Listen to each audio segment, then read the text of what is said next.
Today's video is brought to you by 310 EDU. I've always maintained one goal as a horseman, stockman, and roper: to be as consistent as humanly possible. Woo, she heavy. My greatest training tool for achieving this has been our video content. Applying the principles we teach at 310 EDU will give you a better relationship with your horse, a deeper understanding of stockmanship and cattle behavior, and a far more versatile roping shot selection. These videos allow us to deep dive into the finer details of our craft while breaking down missed opportunities and great shots second by second.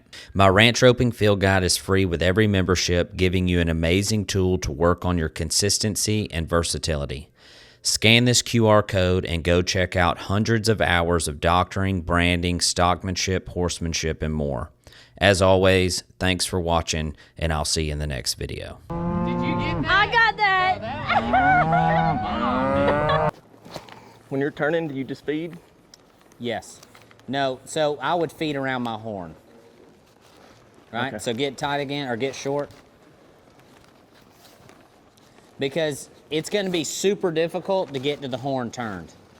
So half wrap around the horn. There. Ask him to turn. Feed. Right? Now we're to the peg. Does that make sense? Yeah, half wrap. It's way easier to feed when you have a cow.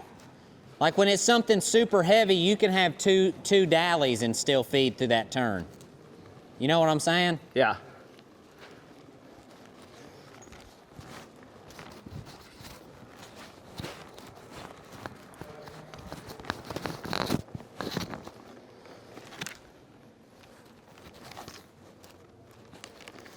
So another thing, if you have a horse that's sticky in a backup, feed rope when you ask him to back up.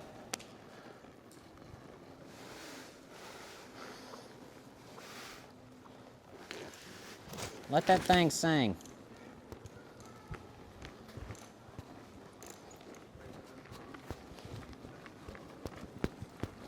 All right, so Greg, you stop there.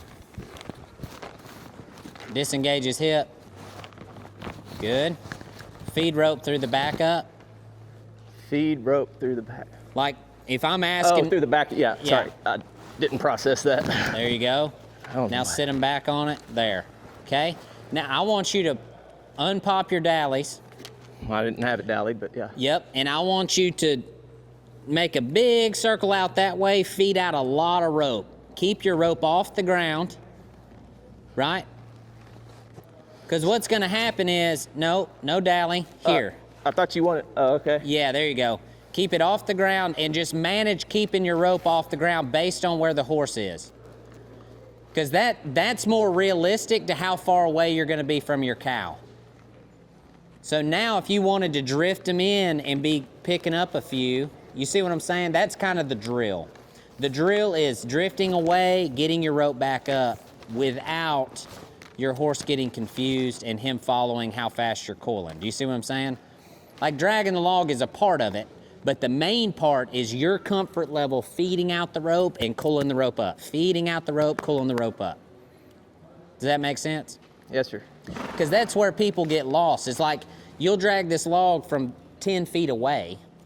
Well, when you hook to an actual calf, it's running away from you. So lots of times you'll get to the horn after you rope one, and the calf will be way over there. And so now it's your job to get short. Well, that's actual rope management. You know what I'm saying? So now you got to work the calf, and this needs to be just second nature. Easy, you know? So that's kind of what we're practicing, is like being able to do that at a trot, at a lope. I find when I pop my dallies that I've got like 3 coils right here, and then trying to coil that up is like a mess. Yes. Yeah. It is. You just got to cool it up. Just do like, it. it needs to be second, like pop. We're moving around. We're trying to, because the cow's moving. And we were talking about heading last night. This is the key. Yeah. Rope management is the key to being a header.